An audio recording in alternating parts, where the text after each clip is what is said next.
இயேசு கிறிஸ்துவின் இனிதான நல்ல நாமத்தில் உங்கள் அனைவரையும் வாழ்த்துகிறேன்.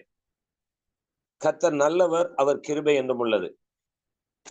பிரியமான தேவச்சனமே, ஆண்டவருடைய சமூகத்திலே அதிகாலை வேளையிலே காத்திருக்கிற எங்களுடைய பிரயாசங்களை நிச்சயம் ஆண்டவர் பார்க்கிறார். அதற்கான பிரதிபலனை ஆண்டவர் நமக்கு தருவார் என்பதில் எந்த விதமான சந்தேகமும் இல்லை. தொடர்ச்சியாக நாம் பார்த்து கொண்டு வருகிறோம்.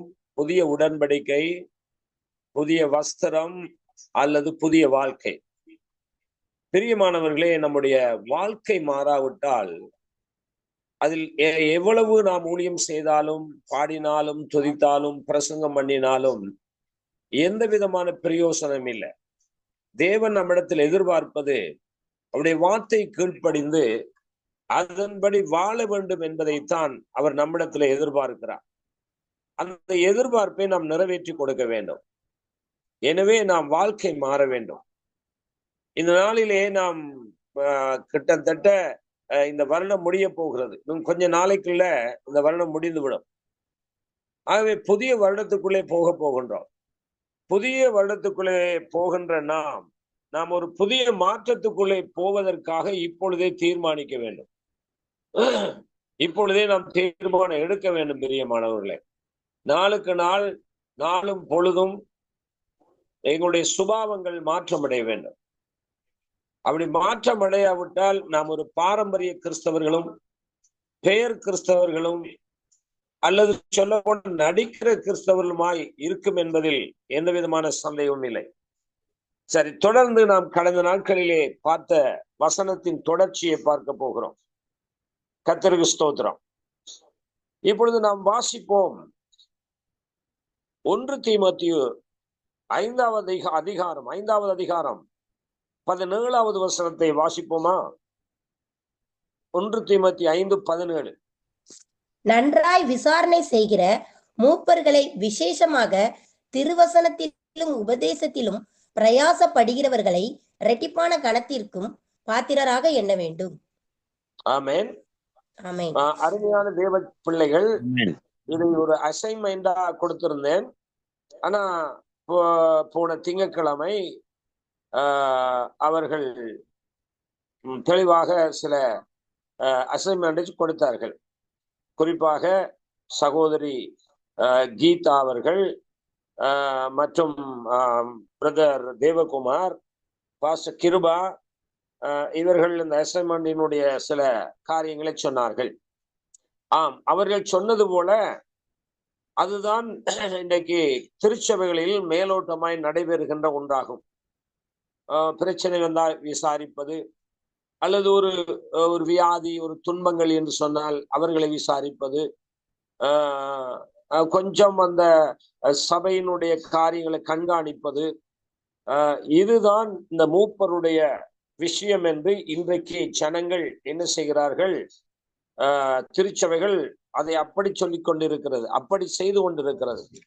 போன முறை எங்களுடைய அன்பு சகோதர சகோதரிகள் சொன்னது சரிதான். ஆனால் இந்த வசனத்துடைய விளக்கத்தை போன முறை நாங்க பார்த்தோம் இல்லையா? கவனியுங்கள். நன்றாய் விசாரணை செய்கிற மூப்பர்களை, அந்த விசாரணை என்று சொல்லுகின்ற அந்த கருத்து கரிசனை, கவனம் எடுத்து, சிரத்தை எடுத்து, அந்த ஒரு ஆத்துமாவை கவனித்து அந்த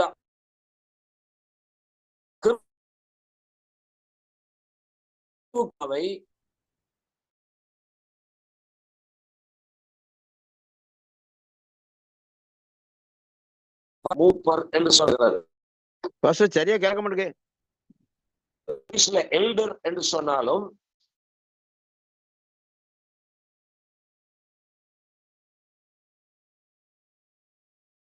ஸ்பெஷலி விட்டு விட்டு கேக்கு.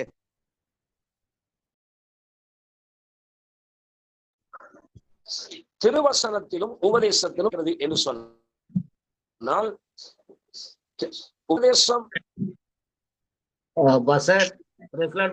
நீங்க சொன்னது இப்ப எதுவுமே விளங்கல, கொஞ்சம் ரிப்பீட் பண்ணுங்க. திருவசனம் என்று சொல்லுங்க.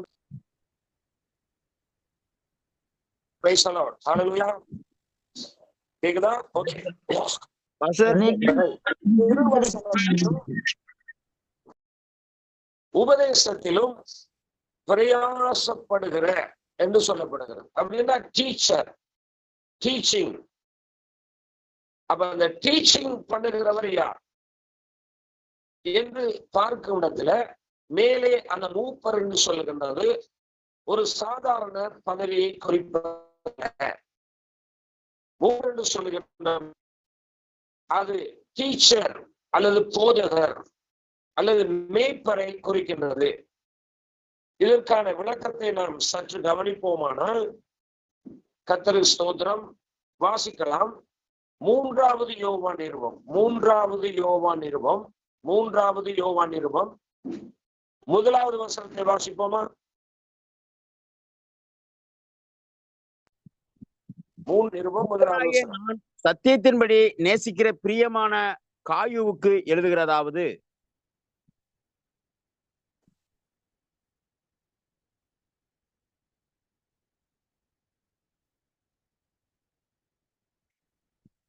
கிளியர் இல்லாம இருக்கு. பாஸ்டர் விட்டு விட்டு தாங்க பாஸ்டர், நீங்க பேசுறது எங்களுக்கு புரியல.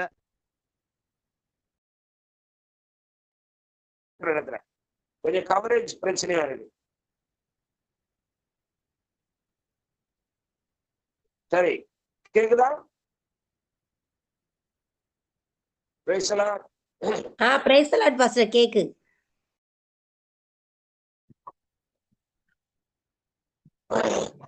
இப்பொழுது அந்த வாசித்த பகுதியில 3வது யோவான் நிருபம் 1வது வசனத்திலே மூப்பனாகிய நான் என்று சொல்லப்படுகிறது. மூப்பன் என்று சொல்லுகின்ற அந்த இடத்திலே யார் அவர்? யோவான். அன்மியூட் பண்ணி நீங்கள் சொல்லலாம். மூப்பன் என்று சொல்லப்படுகிறது யார்? யார் அந்த மூப்பன் என்று அறிமுகப்படுத்துகிறவர் யார்? போதிக்கிறவர். யோவான். ஓகே, அப்ப யோவான் யார் என்று சொன்னால் அவர் இயேசு கிறிஸ்துவின் சீடர்களில் அன்பின் சீடனாகிய யோவான். அப்ப யோவான் நிருபங்களில் இருக்கிறார். அந்த நிருபங்கள் போதனைக்குரிய நிருபமாய் இருக்கிறது. 1வது யோவான், 2வது யோவான், 3வது யோவான் மற்றும் யோவான் சுவிசேஷம், இது போதனைக்குரிய ஒன்றாக இருக்கிறது. அதுக்கு என்ன சொல்லலாம்? டீச்சிங். அப்ப மூப்பர் என்று பயன்படுத்துகின்ற அந்த விஷயத்தில் நாம் கவனத்தில் கொள்ள வேண்டியது என்னவென்றால் அது போதகரையும் குறிக்கின்றது, டீச் பண்ணுகிறவர்களையும் குறிக்கின்றது.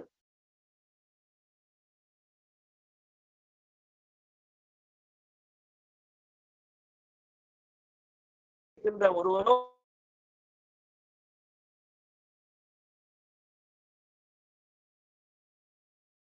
அந்த சபையிலே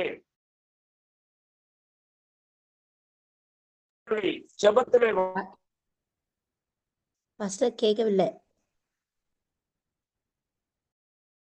வழி நடத்துகிற ஒருவரோ மூப்பரை இங்கே சரிவர கேட்கல பாஸ்டர். இன்றைய ஒழுங்கா வசனம் வாசிக்கிறேன் பாஸ்டர் கேட்கல, நீங்க விட்டு விட்டு கேட்க டவர் பிரச்சனை நினைக்கிறேன். வைக்கவானும்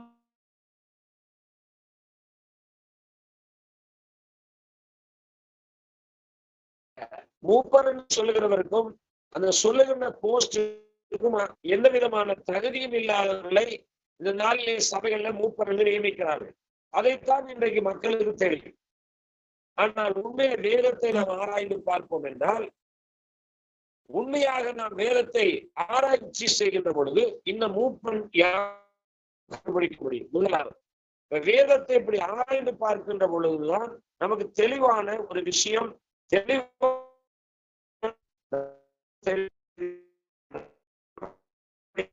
இந்த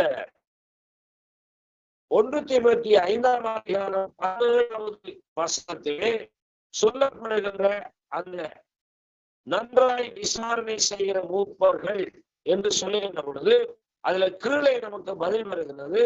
விசேஷமாக திருவசனத்திலும் உபதேசத்திலும் பிரயாசப்படுகிறவர்கள்.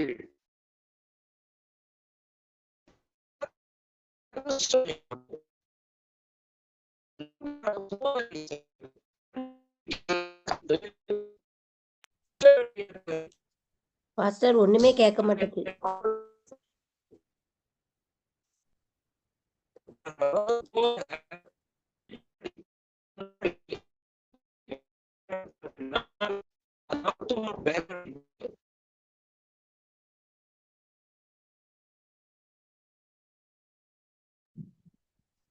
இயேசு கிறிஸ்துவின் வரு பாஸ்டர் நீங்க சொன்ன ஒண்ணுமே கேட்கல இது வரைக்கும். என்று சொல்ல பாஸ்டர் ஒண்ணும் கேட்க மாட்டேங்குது.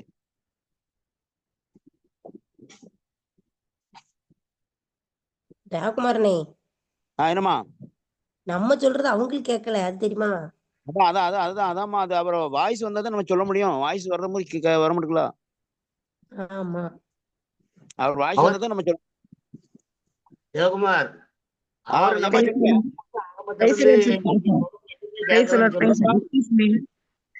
கிருபா பாஸ்டர், எக்ஸ்கியூஸ் மீ, உங்களோட நெட்வொர்க் பிரச்சனை கொண்டுமே கேக்குது இல்ல. மற்ற கிளப்புக்கும் கொஞ்சம் வெயிட் பண்ணுங்க. பாஸ்டர் லீவ் ஆயிட்டா கொஞ்சம் வெயிட் பண்ணுங்க, வரட்டும். நெட்வொர்க் பிரச்சனை, நெட்வொர்க் தான் பிரச்சனை.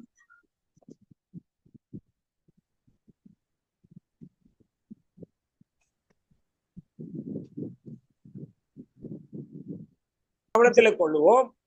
பாஸ்டர் நீங்க இதுவரை சொன்ன கேட்கல, கொஞ்சம் ரிப்பீட் பண்ணுங்களேன். கேக்குதா பாஸ்டர்? கேட்கல, ஆனா கொஞ்சம் நீங்க முதல்ல சொல்லுங்களேன். அந்த 1 யோவான் 3 யோவான் 1:1 அப்புறம் கேட்கவே இல்லை சுத்தமா. ஹலோ, சரி, நான் இருக்கிற இடத்துல கொஞ்சம் டவர் கவரேஜ் பிரச்சனையா இருக்கு. இப்ப கேக்குதா? இப்ப கேட்க பாஸ்டர், லைட்டா கேட்க, கொஞ்சம் நல்லா கேட்டுட்டு இருந்துச்சு, இப்ப டக்குன்னு இதாயிட்டு. இங்க என்னன்னா சரியான மழை பெய்யுது. இப்போ ஓகே பாஸ்டர், கண்டினியூ பண்ணுங்க பாஸ்டர். Okay, right. 1 யோவான் அந்த 3வது யோவான் நிருபத்துல வாசித்தோம் என்ன? மூப்பனாகிய நான். அப்ப மூப்பர் என்று சொல்லப்படுகின்ற இந்த பதத்தை குறித்து நாம் கவனத்தில் கொள்ள வேண்டும். ஏனென்றால் இன்னைக்கு மூப்பர்கள் என்று சரியான தகுதி இல்லாதவர்களை, ஒழுங்கா பைபிள் வாசிக்காதவர்களை, ஒழுங்கா சத்தியத்தை கற்றுக்கொள்ளாதவர்களை சும்மா ஒரு பொறுப்புக்காக சில பேர் நியமிச்சு வச்சிருக்கிறாங்க சில சபைகளில. அப்ப அவர்கள் ஏதோ ஒரு சுகமில்லாதவர்களை, வியாதிப்பட்டவர்களை விசாரிப்பதும் மற்றும் ஒரு சண்டை பிடித்தால் அந்த சண்டையை தீர்த்து வைப்பதும் என்பதான பதவி அல்ல மூப்பருடைய போஸ்ட். மூப்பருடைய போஸ்ட் என்பது ஒரு போதகருடைய போஸ்ட், ஒரு டீச்சருடைய போஸ்ட். அந்த மூப்பரானவர் நன்றாக கற்றறிந்திருக்க வேண்டும். முதலாவது, வேதத்தை தெளிவாக போதிக்கிறவராயிருக்க வேண்டும். முதல், வேதத்துக்கு அவர் கீழ்ப்படிந்தவர்களாயும் அவர் வேதத்தின்படி வாழ்கிறவராயும் காணப்பட வேண்டும். ஆகவே அங்கே 3வது யோவான் நிருபத்திலே மூப்பனாகிய நான் என்று யோவான் ஆரம்பிக்கிறார். அப்படி என்றால் அவர் சும்மா பிரச்சனை விசாரிக்கிறவரும் வியாதிப்பட்டவர்களை போய் கவனிக்கிறவருமா யோவான்? யோசித்து பாருங்கள். கேக்குதா இப்பொழுது நான் சொல்லுவது? இங்க சரியான மழை, ஆகவே கொஞ்சம் சிக்னல் டவர் பிரச்சனைகள் இருக்கும். கொஞ்சம் எனக்கு சொல்லுங்கள், அறியத்தாருங்கள். ஓகே, அப்ப இப்ப மூப்பரண்டா உங்களுக்கு புரியுதா, விளங்குதா? அப்ப இவ்வளவு நாளும் நான் மூப்பரண்டு யாரை பார்த்து கொண்டிருந்தோம்? பேசுங்க. கண்காணி. இல்ல, மூப்பரண்டா யாரை நம்ம பார்த்து கொண்டிருந்தோம் என்றால், அது சபையில் அவர் வந்து விளக்கி விடுவாரு. வயது போனவர், அல்லது சண்டையை வளர்த்தி விடுவாரு, அல்லது ஒருத்தர் சுகமில்லைன்னா போய் பார்ப்பாரு. இவர் போல சபையில ஒரு பாட்டு படிப்பாரு, பாஸ்டர் இல்லாத நேரம் ஒரு பாட்டு படிப்பாருன்னு நீங்க நினைச்சிட்டு இருக்கிறீங்க. அது மூப்பருடைய போஸ்ட் அல்ல. அது அல்ல. மூப்பர் என்பது அது ஒரு டீச்சிங் அல்லது போதகருக்குரிய இணையான போதகர் தான். அது அதுல ஒரு சந்தேகம் இல்லை. அப்ப யோவான் தன்னை மூப்பர் என்று அறிமுகப்படுத்துகிறார். யோவான் தன்னை மூப்பர் என்று அறிமுகப்படுத்துகிறதை பார்த்தோம். எனவே யோவான் இந்த சண்டையை விளக்கி விடுகிறவரும், அல்லது சுகமில்லாதவர்களை போய் பார்க்கிறவரும், அல்லது சும்மா பாஸ்டர் இல்லா நேரம் ஒரு பாட்டு படிக்கிறவருமாகவா இருந்தார்? இல்ல, அப்படி இல்லை. அப்ப அது மூப்பன் என்று இந்த இடத்துல பயன்படுத்துகிற வார்த்தை என்ன என்ன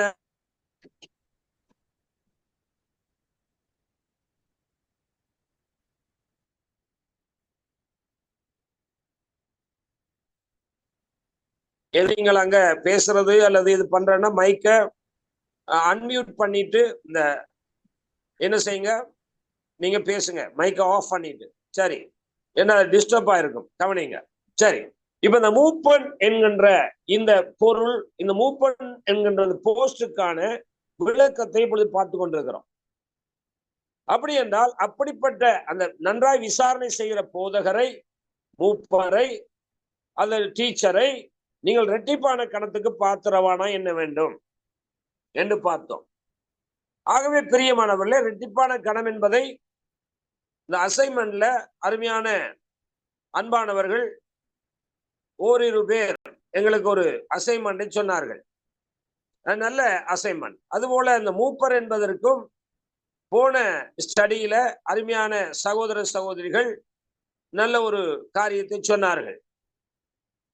ஆகவே இன்றைக்கும் அசைன்மெண்ட் இருக்கிறது. இந்த விளக்கத்தை பார்த்து விட்டு போவோம். கர்த்தருக்கு ஸ்தோத்திரம். ரைட். ஏன் அந்த நன்றாய் விசாரணை செய்கிற மூப்பர்கள் என்று சொல்லுகின்ற அந்த பதம், அதுக்கு இணையான இணை வசனம் எங்கே இருக்கிறது என்றால் 2 தீமோத்தேயு 4வது அதிகாரம் 2வது வசனத்திலே இருக்கிறது. வாசிங்கள். 2 தீமோத்தேயு 4ஆம் அதிகாரம் 2வது வசனம். சமயம் வாய்த்தாலும் வாய்க்காவிட்டாலும் ஜாக்கிரதையாய் திருவசனத்தை பிரசங்கம் பண்ணு. எல்லா நீடிய சாந்தத்தோடும் உபதேசத்தோடும் கண்டனம் பண்ணி கடிந்து கொண்டு புத்தி சொல்லு. ரைட். அப்ப உண்மையான ஒரு மூப்பர் என்று சொல்லுகிறவர் அல்லது ஒரு போதகர் கரிசனை உள்ளவர், கவனம் உள்ளவர், ஆடுகளின் மீது, ஆத்துமாக்களின் மீது உண்மையான கரிசனை கவனம் உள்ளவர். அவர் கடிந்து கொண்டு கண்டனம் பண்ணி புத்தி சொல்லி போதனை செய்வார். எப்படி பிரசங்கம் பண்ண வேணும் என்று சொல்லி இங்கே ஆண்டவர் ஒரு தெளிவை பவுல் அப்போஸ்தலனூடாக தீமோத்தேயு புத்தகத்திலே இங்கே நாம் காணக்கூடியதா இருக்கிறது. அதாவது ஜாக்கிரதையாய், திருவசனத்திலே ஜாக்கிரதையாய் இருக்க வேண்டும். அடுத்தது நீடிய சாந்தத்தோடும், எந்த இடத்துல அவர்களை தேற்ற வேண்டுமோ அந்த இடத்துல தேற்ற வேண்டும். அதே நேரத்தில் தேற்றிக்கொண்டு தாளாட்டி கொண்டு இது தாளாட்டு பாடிக்கொண்டு மாத்திரம் இருக்கிறது இல்லை, உபதேசத்தோடும் கண்டனம் பண்ணி கண்டிக்கணும். அடுத்து கடிந்து கொண்டு புத்தி சொல்ல வேண்டும்.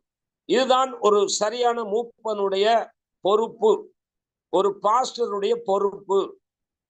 ஆகவே இப்படிப்பட்ட அந்த பாஸ்டர்கள் அல்லது அந்த மூப்பர்கள் ஒரு ஆத்துமாவை உருவாக்குகிறார்கள். ஒரு ஆத்துமாவை தேவனுக்கு நேராக, பரலோக ராஜ்யத்துக்கு நேராக அவர்களை தயார்படுத்துகிறார்கள்.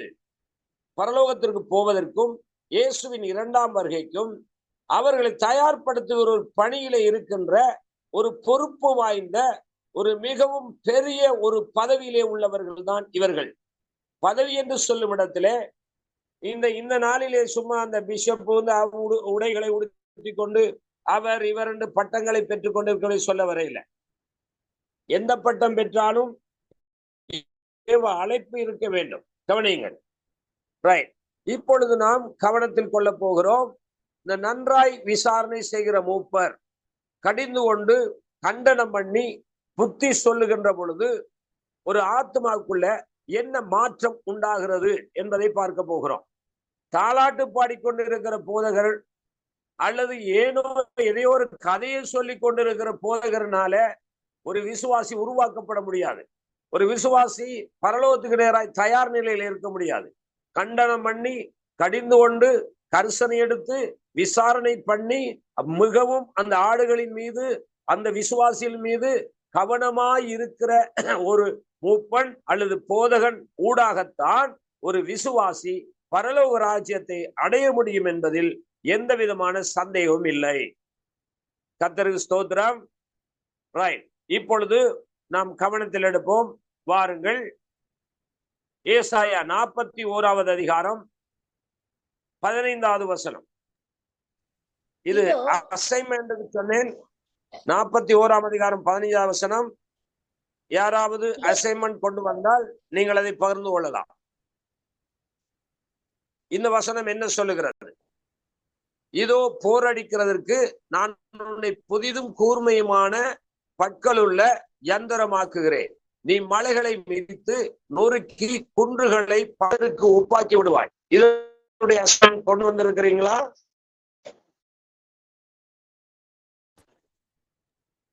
இல்ல பாஸ்டர். மற்றவர்கள் price the lord pastor. Price the Lord சொல்லுங்க. எபேசியர் 6:13 பாஸ்டர். தீங்கு நாளிலே அவைகளை எதிர்க்கவும், சரி, சகலத்தையும் செய்து முடித்தவர்களாய் நிற்கவும், திராணி உள்ளவர்களாகும்படி தேவனுடைய சர்வாயத்தையும் எடுத்துக்கொள்ளுங்கள். சரி, இன்னும் மேலதிகமாக 2 கொரிந்தியர் 10:5 கூட சொல்லலாம். ஓகே. அவைகளால் நாங்கள் தர்க்கங்களையும் தேவனை அறிகிற அறிவுக்கு விரோதமாய் எழும்புகிற எல்லா மேட்டிமையையும் நிர்மூலமாக்கி எந்த எண்ணத்தையும் கிறிஸ்துவுக்குள் கீழ்ப்படிய செய்ய சிறைப்படுத்துகிறவர்களாய் இருக்கிறோம். Okay, right. சரி, இப்பொழுது நம்முடைய அருமையான பெருமாள் ஐயா அவர்கள் தன்னுடைய அசைன்மென்ட் கருத்துக்களை பகிர்ந்து கொண்டார்கள். கர்த்தருக்கு ஸ்தோத்திரம். நீங்கள் என்றைக்குமே பகிர்ந்து கொள்ள பழகுங்கள். பதுங்கி கொண்டு ஒளிந்து கொண்டு இருக்காதீர்கள். அது சரியோ பிழையோ, அது நீங்கள் அதை பகிர்ந்து கொள்ளுகின்ற பொழுது அது ஒரு பயிற்சியாக நமக்கு மாறுகிறது. உங்களுக்கு புரிகிறதா? ஆக ஒன்றுமே பேசாமல் இருக்கக்கூடாது. நான் எவ்வளவு சிரத்தை எடுத்து உங்களுக்கு போதிக்கிறேன் உங்களுக்கு தெரியுமா? எனக்கு முதுகு வலிக்குது, நெஞ்சு வலிக்குது, வயிறு வலிக்குது, உங்களுக்கு தெரிய மாட்டேன்றது. என்னை கர்த்தர் உருக்கித்தான் உங்களுக்கு இந்த வார்த்தையை கொடுக்கிறார். நான் எவ்வளவு இந்த எனர்ஜி, அதாவது அந்த சத்தெல்லாம் உங்களுக்கு போதிக்கிறதுல எனக்கு எவ்வளவு வீண்விரயமாகுது தெரியுமா? யோசித்து பாருங்கள். அதனால ஏனோ தானம் வந்து நீங்கள் இருக்கக்கூடாது. ஏனோ தானம் வந்து போதிக்கிறவர்களுக்கு அப்படி இருங்க. ஆனா உங்களை உருவாக்க வேண்டும் என்று தேவன் இவ்வளவு ஆழமான சத்தியத்தையும் தெளிவான வெளிப்பாடையும் கொடுக்கும் போது நீங்கள் கண்ணும் கருத்துமாக கரிசனையோடு இருந்து நீங்கள் இதை கவனிக்க வேண்டும். அப்பொழுதுதான் அந்த நான் உண்மையைத்தான் பேசுகிறேன். எனக்கு நெஞ்சு வலிக்குது, முதுகு வலிக்குது. ஏன்னா நான் சிரத்தை எடுத்து போதிக்கின்ற பொழுது நான் என்னை உடைத்துதான் உங்களுக்கு நான் போதனை செய்கிறேன். உங்களுக்கு அது புரிய மாட்டேங்குது, விளங்க மாட்டேங்குது. ரைட். வேற யாரும் அந்த அசைன்மெண்ட் சொல்ல முடியுமா? அது பிழை என்றா பரவாயில்ல, ஆனா சொல்லுங்க. அப்பதானே மற்றவங்களுக்கு நீங்க முன்மாதிரியா இருக்க முடியும். சொல்லுங்க கீதா சிஸ்டர். இதோ போரடிக்கிறதற்கு நான் உன்னை புதிதும் கூர்மையுமான பற்களுள்ள யந்திரமாக்குகிறேன் சொல்லும் பொழுது இங்க ஒரு விதைக்கிறவர் பயன்படுத்துகிற இயந்திரத்தை ஒப்பிட்டு பேசப்படுகிறது. அப்ப விதைக்கிறவர் சொல்லும் பொழுது நிச்சயமாக எங்களோட சப்ஜெக்டோட பார்க்கல போதிக்கிறவங்க, அந்த மூப்பர்கள், வேதத்தை கடிந்து கொண்டு கண்டனம் பண்ணி போதிக்கிறவர்கள் தான் அங்க குறிப்பிட்டு பேசுகிறார். அது எப்படி இனி செய்ய போறதான காரியங்கள், அந்த போதிக்கிற விடயங்கள் எப்படி இருக்குமெண்டா எப்பேற்பட்ட மலையாக இருந்தாலும் சரி, குன்றாக இருந்தாலும் சரி, எல்லாம் ஒரே லெவலுக்காக அப்படி அந்த வார்த்தைகளை பேசி ஆக்களை உருவாக்கக்கூடிய ஒரு பாத்திரமாக பயன்படுத்துறத குறிச்சு இதுல நான் புரிஞ்சுக்கணும். Very good, very good. சரி, வேற யாரும்?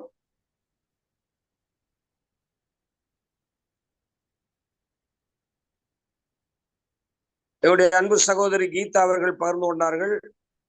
வேறு யாரும் அன்பு சகோதரர்கள், அன்பு சகோதரிகள் இல்லையா? இங்க அன்பு சகோதரர் பெருமாள் ஐயா அவர்கள் பகிர்ந்து கொண்டார்கள்.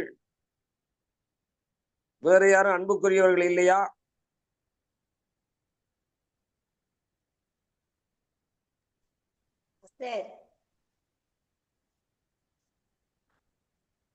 சொல்லுங்க. இந்த போர் அடிக்கிறதற்கு அப்படின்னா இந்த பூமியில எவ்வளவு பாடுகள், துன்பங்கள், கஷ்டங்கள் எல்லாம் வந்தாலும் சரி, ஆண்டவர் புதிதும் கூர்மையுமா நம்மள ஒரு எந்திரமாக்குவாரு. சரி, ஓகே.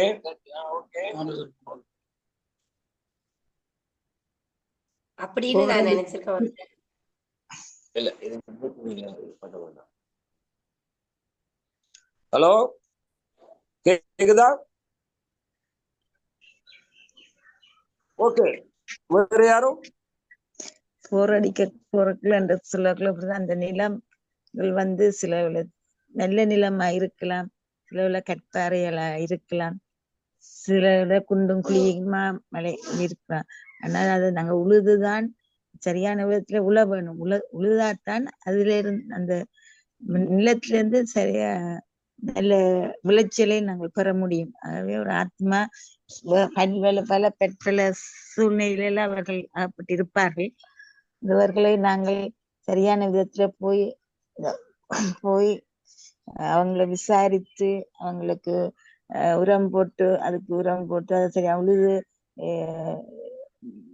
உலதான் வார்த்தைகளை சொல்லும் போதுதான் அவர்கள் நிச்சயமா அவர்களிடத்திலிருந்து நாங்கள் தேவ நண்டையிலே கூட்டி போவதற்கு ஒரு பாதையாக அதை அமையும் என்று நான் நினைக்கிறேன். ஓகே, ஓகே, நன்றி, நன்றி. சரி, இப்பொழுது கவனத்தில் கொள்ளுங்கள். இந்த 1 தீமோத்தேயு 5வது அதிகாரம் 17வது வசனம், 2 தீமோத்தேயு 4வது அதிகாரம் 2வது வசனம், ஏசாயா 41வது அதிகாரம் 15வது வசனம், இந்த 3 வசனங்களும்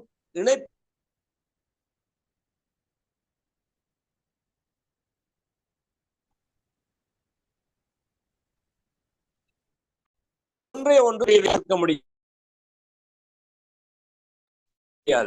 ஆவிக்குரிய விதமான பார்வையில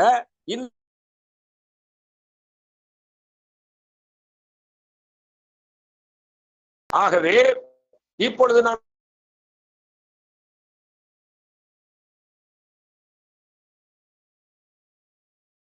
விளக்கத்தை கவனிப்போம்.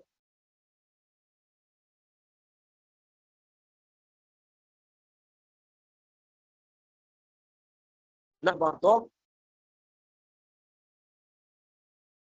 எல்லா கேட்கல.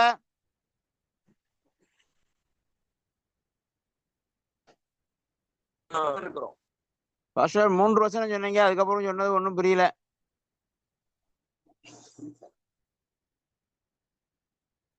ஒரு ஆத்துமாவை போதகருக்கு உண்டு.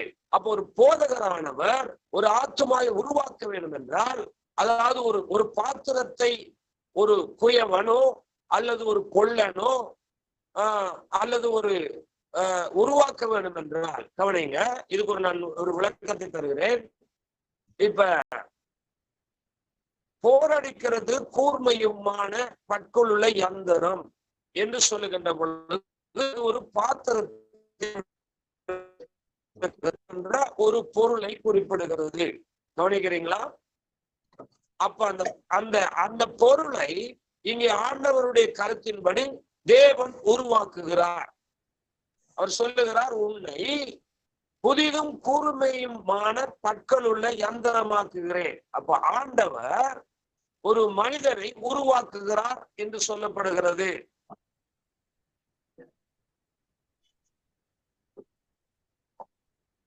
எதற்காக அந்த மனிதனை உருவாக்குகிறாருக்கு? ஒப்பாக்கி விடுவதற்காக. இதனுடைய ஆழமான ஆவிக்குரிய அர்த்தம் என்னவென்றால், முதலாவது பகுதியை பார்ப்போம். அந்த வசனத்தை 3 பகுதியாக பிரிக்கலாம். கூர்மையமாக மாற்றுகின்ற ஒரு பாத்திரம் அல்லது ஒரு யந்திரம். யந்திரம் என்றால் ஒரு கருவி. இது எப்படி உருவாக்கப்படுகிறது என்பதை நாம் பார்க்க போகிறோம். குறிப்பாக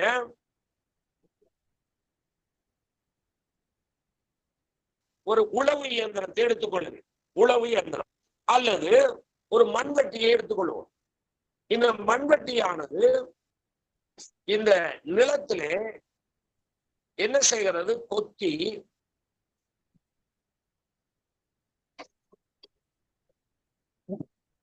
அந்த நிலத்தை அதை பண்படுத்தும்.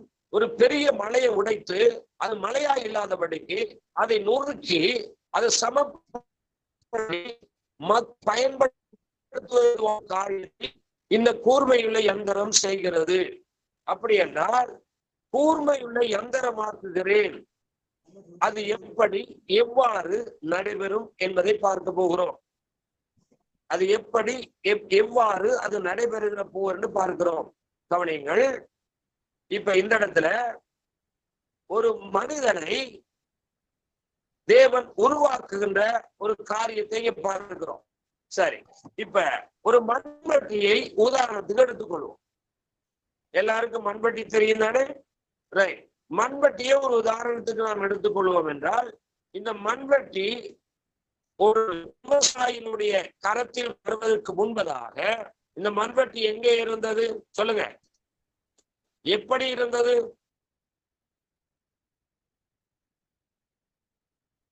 கூர் இல்லாமல்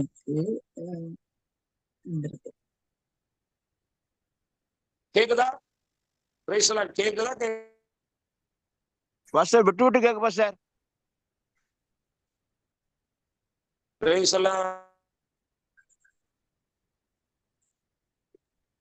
பாஸ்டர் எல்லாமே விட்டு விட்டு தான் கேக்கு, திக்கி திக்கி தான் கேக்கு. டவர் பிரச்சனை. இறையுது பாஸ்டர்.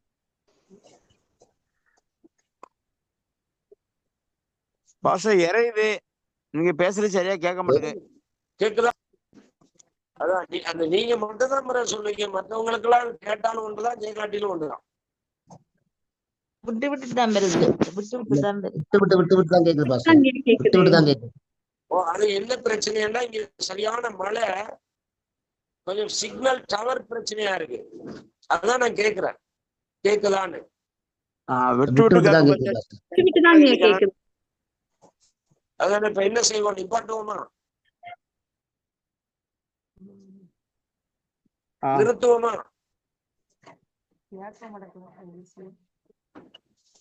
சரி பாஸ்டர். தொடர்ந்து சொல்லுங்க பாஸ்டர், கேட்கிறத கேட்டுக்கொள்வோம். ஓகே, அப்ப நீங்க எனக்கு ஒரு சிக்னல் தர வேண்டும். என்ன ஒரு பதிலை தரங்க. இப்ப நான் யந்திரமாக்குகிறேன் என்ற அந்த வார்த்தைக்கான விளக்கங்கள் உங்களுக்கு கொஞ்சம் புரியுதா, விளங்குதா?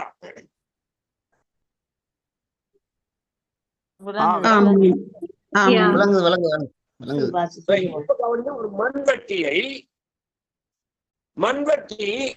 எங்களுடைய ஒரு விவசாயியுடைய கைக்கு வருவதற்கு முன்பு இந்த மண்வெட்டி எங்கே இருந்தது, எப்படி இருந்தது? பதில் சொல்லுங்க. பாஸ்டர் அது மண்ணுக்குள்ள இருந்துச்சு. ஆனா அது வந்து மண்ணு, இரும்பு எல்லாம் கலந்து இருந்ததுதான் பாஸ்டர்.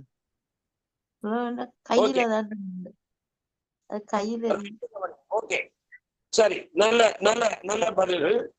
இந்த மண்வெட்டி ஒரு இரும்பு வகையை சார்ந்தது அல்லது ஒரு கலப்பை. உழவு இயந்திரத்திலே பூட்டப்பட்டிருக்கிற கலப்பை. இது எங்கே இருந்தது என்றால் மண்ணுக்குள்ளே இருந்தது. இந்த மண்ணுக்குள்ளே இருக்கிற அந்த இரும்பை கொண்டு வந்து ஒரு கலப்பையாக உழ முடியாது, ஒரு மண்வெட்டியாக பயன்படுத்த முடியாது. எனவே அந்த மண்வெட்டியை எங்கே கொண்டு அந்த இரும்பை எங்கே கொண்டு வர வேண்டும்? பட்டறை என்று சொல்லுகிறோம். கொல்லன் பட்டறைக்கு வர வேண்டும். கொல்லன் என்ன செய்வான்? அந்த இரும்பை நெருப்பிலே போடுவான்.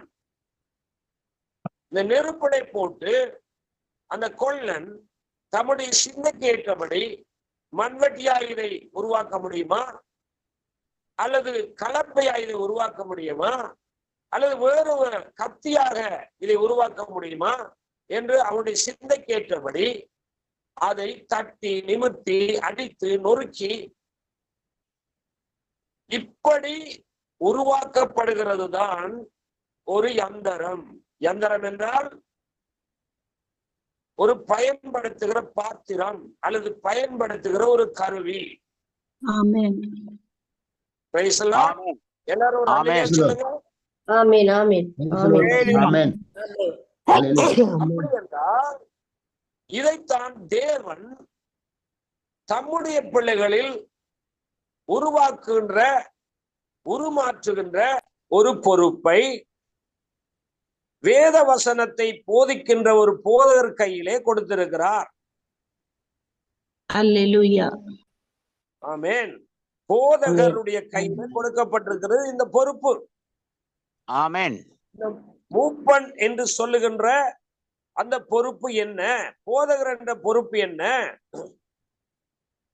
நல்ல ஆடம்பரமான ஆடைகளை உடுத்திக் கொண்டு சினிமா ஆக்டரை போல, சினிமா நடிகர்களை போல, பச்சோந்திகளை போல அல்லது விளாங்கு மீனை போல மாறி மாறி சந்தர்ப்பத்துக்கு ஏற்றபடி அங்கே மேடையில் நின்று டான்ஸ் ஆடுவது இல்லை, மேடையில் நின்று நடிப்பு காட்டுவது இல்லை, தன்னுடைய திறமைகளை காட்டுவது இல்லை.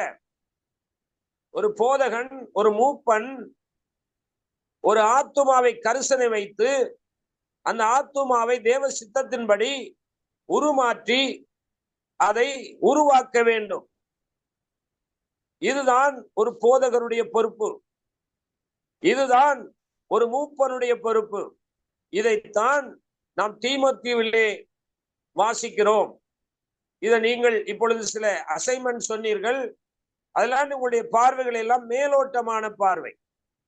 ஆனால் இப்பொழுது நாம் தியானிக்கின்ற பொழுது ஆழமான அர்த்தம் என்ன, ஆழமான பார்வை என்ன என்பதை உங்களால் கற்றுக்கொள்ள முடிகிறது. ஆமா இல்லையா? ஆமா பாஸ்டர். ஆமா பாஸ்டர். அப்ப இதற்கான விளக்கம், நான் ஒரு நாள் கிட்டத்தட்ட ஒரு 5 ஆண்டுகளுக்கு முன்பு மதுரை இருக்கிற ஒரு போதகர் ஐக்கியத்திலே, ஒரு போதகர் சொசைட்டியிலே இந்த வார்த்தையை எடுத்து பேசினேன். கவனிங்கள், எல்லா மூத்த போதகர்கள், முதிர் வயதான போதகர் கிட்டத்தட்ட 80 பேர் இருந்தார்கள்.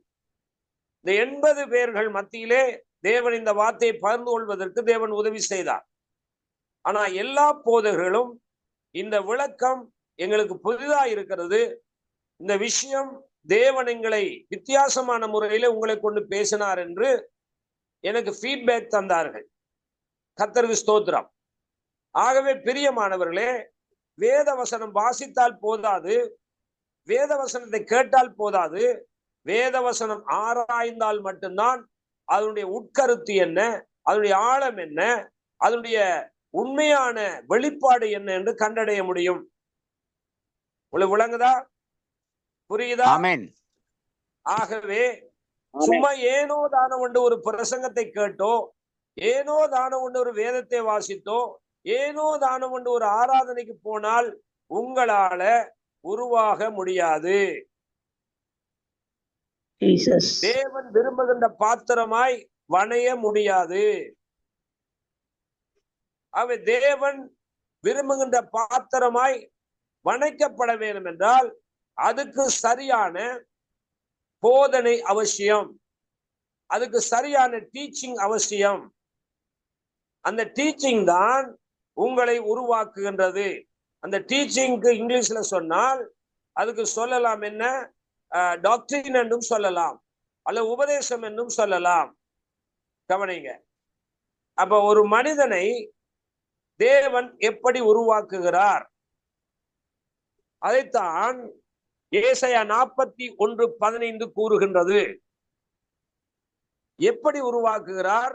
ஒரு யந்திரமாக, ஒரு கருவியாக. எதற்கு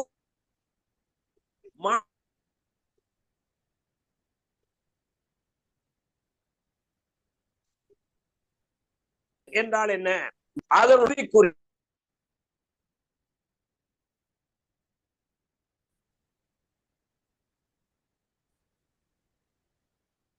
கேட்கல பாஸ்டர். சார் கேட்கல. பாஸ்டர் கேட்கல.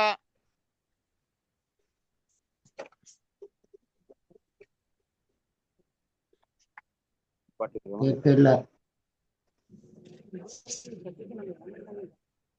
தாத்தா என்ன வேலை செய்வோம்?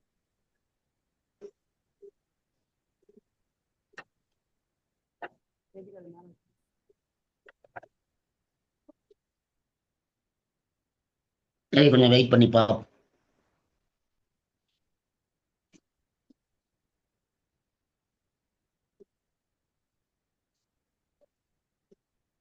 அவங்க இருக்கிற இடத்துல தான் மழை தவறாச்சு, சரியான மாதிரி பிரச்சனை. ரைட், ஓகே, வருதா? ஓகே ஓகே வருது. ஆனா நீங்க இதுக்கு முன்னாடி சொன்னது கேட்கல. அந்த புதிதும் கூர்மமான எந்திரமாக்குவேன்னு சொன்னீங்கல்ல, அதுக்கப்புறம் ஒன்னும் கேட்கல. சரி, இந்த புதிதும் கூர்மையுமான யந்திரமாக்குகிறேன் என்று சொன்னால், இந்த யந்திரம் புதிதும் கூர்மையுமான யந்திரம் என்றால் ஒரு காரியத்துக்காக பயன்படுத்துகின்ற பாத்திரம். அந்த பாத்திரம் உருவாக்கப்பட வேண்டும். சும்மா அந்த மண்ணுக்குள்ள கிடக்கிற அந்த மண்வெட்டியை அந்த அந்த அந்த இரும்பை கொண்டு வந்து ஒரு வயலை உழ முடியாது, ஒரு மண்ணை பதப்படுத்த முடியாது, பக்குவப்படுத்த முடியாது. அப்ப அந்த மண்வெட்டியோ அல்லது அந்த அந்த கலப்பையோ அது நெருப்பிலே போடப்பட்டு அது உருவாக்கப்பட வேண்டும். ஏன் அது உருவாக்கப்பட வேண்டும்? கரடு முரடானவைகளை அது சமமாக்கப்பட வேண்டும். இந்த கரடு முரடான இந்த பாதையிலே போன இந்த இஸ்ரவேல் மக்களை தேவன் உருவாக்க விரும்பினார். எப்படி உருவாக்க விரும்பினார்? இயேசு கிறிஸ்து மனிதனாய் பிறப்பதற்கு முன்பு யோவான் ஸ்நானகனை அனுப்புகிறதை பார்த்தோம். யோவான் ஸ்நானன் வந்து யோவான் ஸ்நானகன், கவனிங்க, அந்த இஸ்ரவேல் ஜனங்களுக்குள்ளே இருக்க மலை என்றால் என்ன?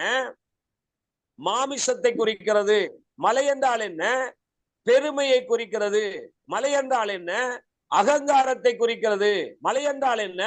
மாமிச சிந்தையை குறிக்கின்றது, பாவத்தை குறிக்கின்றது. அப்ப இவைகளை நாம் அடித்து நொறுக்குவதற்கு என்ன செய்ய வேண்டும்? தேவனுடைய இருபுறமும் கருக்குள்ள எந்த பட்டயத்தை பார்க்கிலும் கருக்கானதா இருக்கிற அந்த பட்டயம்தான் அந்த மலைகளை வெட்டி நொறுக்கி சமப்படுத்தி ஒரு நல்ல ஒரு விளைநிலமாக மாற்றுகிறது. கேக்குதா பிரதர், சிஸ்டர்?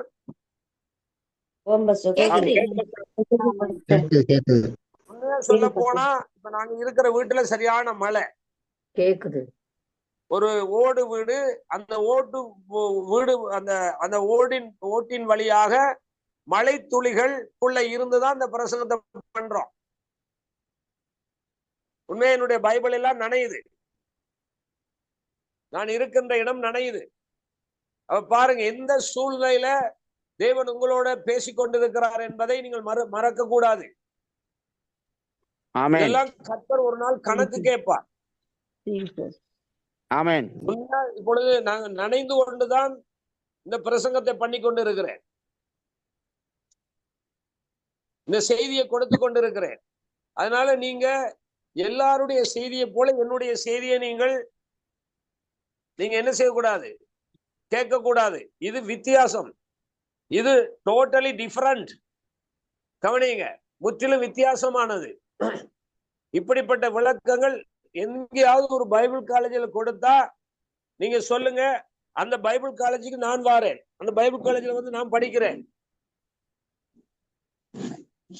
கொஞ்சம் அப்படி இழுங்க ஐயா, கொஞ்சம்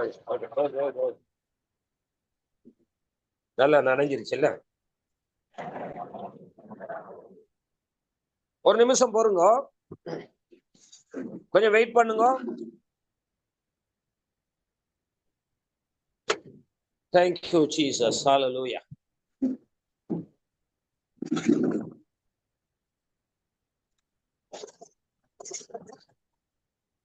ஓகே பாஸ், ஓகே, பிரச்சனை இல்லை.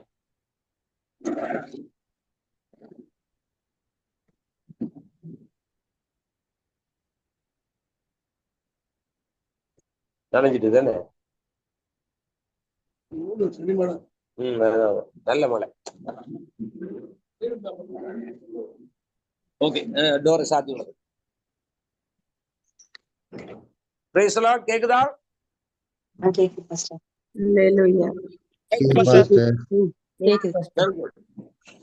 இப்பொழுது நீங்கள் கவனித்துக் கொள்ளலாம்.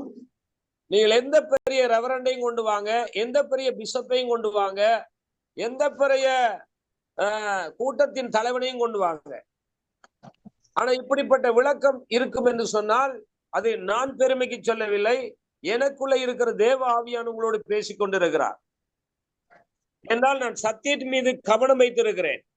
2 தீமோத்தேயு 4:2 என்ன சொல்லுகிறது? ஜாக்கிரதையாய், திருவசனத்திலே ஜாக்கிரதை என்று சொல்லப்படுகிறது. அந்த ஜாக்கிரதையை தேவன் எனக்குள்ளே வைத்திருக்கிறார். எனவேதான் இந்த சரியான விளக்கங்களும் ஆழமான வெளிப்பாடுகளும் உங்களுக்கு கொடுக்கப்படுகிறது. கர்த்தருக்கு ஸ்தோத்திரம். இப்ப கவனிக்கிறீங்களா? இப்ப புதிதும் கூர்மையான யந்திரமாக்குகிறேன் என்றால் என்ன? இப்ப இதுவரைக்கும் இந்த யந்திரத்தை குறித்த ஒரு இன்ட்ரடக்ஷன் மட்டும்தான் கொடுத்து கொண்டிருக்கிறேன். இது இந்த உருவாக்குற பகுதிக்குள்ள நான் போகவில்லை.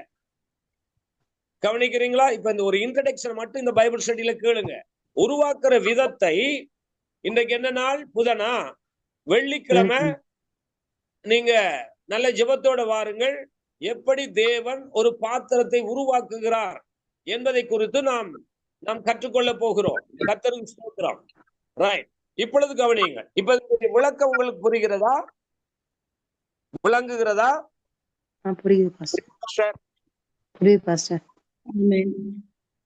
அப்ப நாம இதுவரைக்கும் புரிந்து வைத்திருக்கின்ற புரிதல் என்ன, அல்லது நாம் கேட்ட சத்தியங்களுடைய காரியம் என்ன? எல்லாம் மேலோட்டமானது. இன்னைக்கு புதிதாய் ஒரு பாஸ்டர் இன்னைக்கு வருகை தந்திருக்கிறார்கள். அகிலன் ஏ என்ற ஒரு ஐடியில இருந்து அவர்கள் ஒரு பாஸ்டர், அவருடைய வீட்டில இருந்துதான் இந்த ஸ்டடியை உங்களுக்கு கொடுக்கிறேன். கடந்த நாட்களிலே 2 நாட்கள் அவருடைய திருச்சபையிலே கூட்டம் ஒழுங்கு செய்திருந்தார்கள். நல்ல அருமையான வெளிப்பாடுகளோடு தேவன் அங்கே அந்த சபையில வெளிப்பட்டார். கர்த்தருக்கு ஸ்தோத்திரம். ஆகவே பிரியமானவர்களே, நாம் உருவாக்கப்பட வேண்டும். உருவாக்கப்படுகின்ற பொழுது உருமாறும். இன்னைக்கு சும்மா ஒரு பாட்டினால உருவாகி விட்டோம் என்று சொல்ல முடியாது. ஒரு சாதாரணமான ஜெபத்தினால, ஒரு எழுப்புதல் கூட்டத்தினால ஒரு பாத்திரம் உருவாக்கப்படுது என்று சொல்ல முடியாது. இன்னைக்கு அப்படித்தான் சொல்லிக்கொண்டு இமோஷன், உணர்ச்சி வசப்பட்டுல நான் உருவாகி விட்டேன், நான் மாறிவிட்டேன் என்று சொல்லி பாடுகிறது. பிறகு வீட்டுக்கு வந்தா அது ஒரு மாற்றம் இருக்கிறது இல்லை. நாம் இருக்கின்ற இடத்துல ஒரு மாற்றம் இருக்கிறது இல்லை. ஏன் தேவன் நம்மை தெரிந்து கொண்டார்? எதற்காக தேவன் உங்களை அழைத்தார்? முதலாவது நீங்கள் ஊழியத்தை முதன்மையாய் வைப்பதை விட உருவாக்கப்பட வேண்டும் என்பதை முன்னுக்கு வைக்க வேண்டும். நீங்கள் உருவாக்கப்பட்டதின் பின்பு நீங்கள் வேலைகளை செய்யலாம். ஒரு கலப்பை எப்படி உருவானது?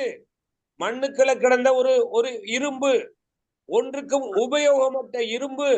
அந்த இரும்பு கொல்லனுடைய கையிலே கொண்டு வரப்பட வேண்டும், அந்த பட்டறைக்கு கொண்டு வரப்பட வேண்டும். அந்த இரும்பை அந்த கொள்ளன் நெருப்பிலே போடுவான். நெருப்பிலே போட்டு தட்டி நிமித்தி அடித்து, அப்படித்தான் அம்மா ஐயா ஒரு பாத்திரத்தை உருவாக்குவது. நீங்கள் உடைக்க விரும்புகிறீர்களா? நொறுக்க விரும்புகிறீர்களா? உங்களை நீங்கள் உடைக்க ஒப்பு கொடுக்கிறீர்களா? உங்களை நீங்கள் உடைத்து உருவாக்க ஒப்பு கொடுக்கிறீர்களா? யோசித்து பாருங்கள். அப்ப உருவாக்க உங்களை ஒப்பு கொடுக்கவில்லை என்றால் உங்களுக்கு உருமாற்றம் அடையாது. வாழ்க்கையில் ஒரு மாற்றம் இல்லை. இன்றைக்கு கடந்த நாட்களிலே, ஏன் வேதாகமத்தின் வரலாற்றிலே அப்போஸ்தலர்கள், சீஷர்களை எடுத்துக்கொள்ளுங்கள். அவர்கள் முதலாவது உருவாக்கப்பட்டார்கள், பின்பு உருமாற்றப்பட்டார்கள், அதற்கு பின்பு பயன்படுத்தப்பட்டார்கள். இன்னைக்கு இப்படிப்பட்ட ஊழியங்களை உருவாக்குற வேலைகள் இல்லை.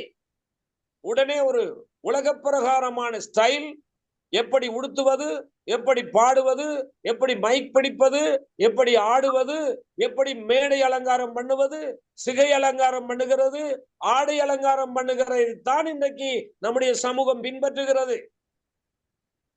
ஒழுங்காக அது உருவாக்கப்பட்டு மக்களுக்கு அல்லது பயனுள்ள ஒரு பாத்திரமாக, யந்திரமாக இருப்பதை குறித்த கரிசனை இன்றைக்கு இல்லை. ஏனென்றால் பிசாசு கிறிஸ்தவத்துக்குள்ளே எப்படி இஸ்ரவேல் ஜனங்களுக்குள்ளே ஊடுருவி அந்த இஸ்ரவேல் ஜனங்களை தன் வசப்படுத்தினானோ, அதுபோல இன்றைக்கும் கிறிஸ்தவ சமூகத்துக்குள்ளே பிசாசு ஊடுருவல் செய்து இன்னைக்கு கிறிஸ்தவ மக்களை தன் வசப்படுத்தி வைத்திருக்கிறான்.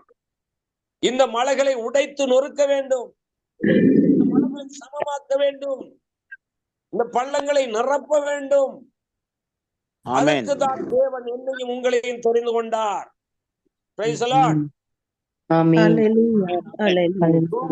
ஏதோ பாட்டு படிச்சுட்டு ஒரு குளிர் காய்ந்து விட்டு வருவதற்கு அல்ல.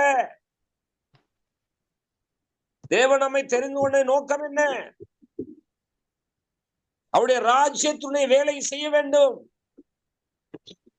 அவருடைய ராஜ்யத்திற்கான ஒரு பாத்திரமாக நாம் உருவாக்கப்பட வேண்டும், அநேகரை உருவாக்க வேண்டும். இதைத்தான்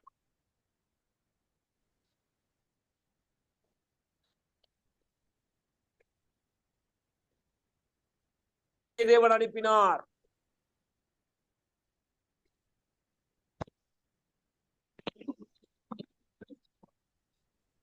அந்த யோவானுடைய பணி நோக வேண்டும்.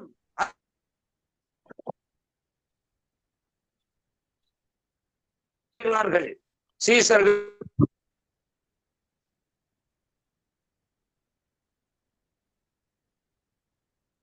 மிஷனரிகள். நல்ல கவனியுங்கள். சமீபத்துல அமெரிக்கா தேசத்தில் ஒரு அருமையான 34 வயது எடுத்துக்கோ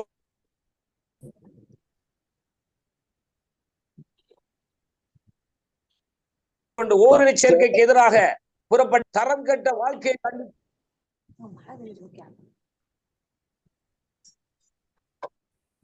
கண்டித்து உணர்த்தி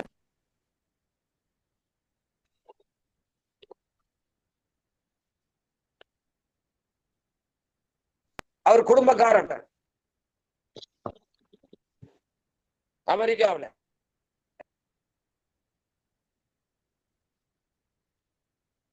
பேர் ஞாபகத்துக்கு வரையில. இப்ப போன மாதம் இப்ப சமீபத்தில் நடந்த விஷயம். அவர் சுட்டார்கள் தெரியுமா? அமெரிக்கா என்னமா சார்லி கேரி,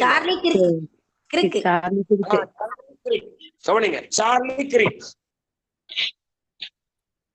ஒரு வாலிபன், அழகிய குடும்பம், அழகிய மனைவி, அழகிய பிள்ளை, அழகிய அந்தஸ்து, இதை வைத்துக் கொண்டு உலக பிரகாரமாய் வாழ்வதை விட்டுவிட்டு எதற்கு ஒரு வேதத்தை போய் கண்டித்து போதித்தார். அமெரிக்கா ஜனாதிபதியினுடைய ஒரு முக்கியமான ஒரு நபர், இந்த சார்லி கெரிக் என்று சொல்லுகிறவர். எதுக்காக மறித்தார்? ஏன் சுட்டார்கள்? ஓரின சேர்க்கையாளர்கள் இந்த அமெரிக்கா தேசத்தை ஆக்கிரமிப்பு செய்தார், உடைத்து நொறுக்க வேண்டும். அங்கே இருக்கின்ற பிஷப், ஆங்கிலிக்கன் பிஷப் என்று சொல்லுகிற ஒரு லேடி பிஷப், அமெரிக்கா ஜனாதிபதி ட்ரம்ப் அவர்கள் பதவியேற்பு விழாவிலே அந்த பிஷப் அம்மா சொல்லுகிறார்கள், நீங்கள் ஓரளவு பதவியேற்பு வைபவத்திலே அவர்கள் கேட்டுக்கொண்டார்கள். பாருங்க, மனிதன் எல்லாம் என்ன கேட்பான்? இந்த பேய், எது பேய்? நேற்று நானும் அந்த பாஸ்டருடைய அம்மாவெல்லாம் சில விளக்கங்களை வேதத்திலிருந்து பார்த்தோம். பேய் எங்க இருக்கு? சபையில தான். தயவு செய்து தவற நினைக்காதீர்கள். இந்த ட்ரம்ப் வந்து பதவியேற்பு விழாவிலே அந்த பிஷப் அம்மா அவர் முதலாவது ஆலயத்துக்கு ஆராதனையிலே கலந்து கொண்டு பதவியேற்பு விழாவுக்கு போவர். அதெல்லாம் எந்த நரகத்துக்கு போவது தெரியும். பிஷப் பேரு பிஷப், அது மூஞ்சி முகர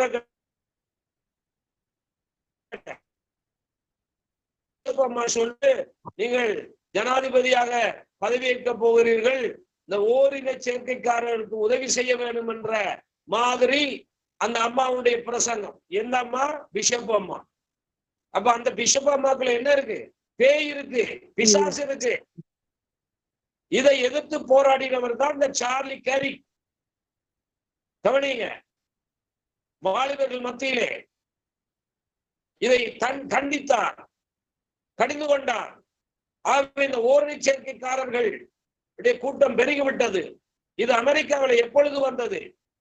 பில் கிளின்டன் ஜனாதிபதியா இருக்கும்போது அந்த காலத்தில் உருவாக்கப்பட்டு இந்த ஓரின சேர்க்கை, அதாவது யார் பேர் என்ன, ஒபாமா,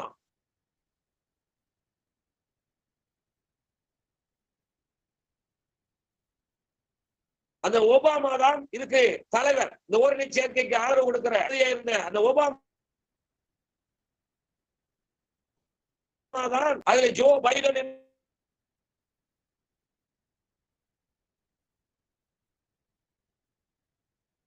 சொல்லுகிற அவரும் ஆதரவு கொடுத்தார். அதுக்கு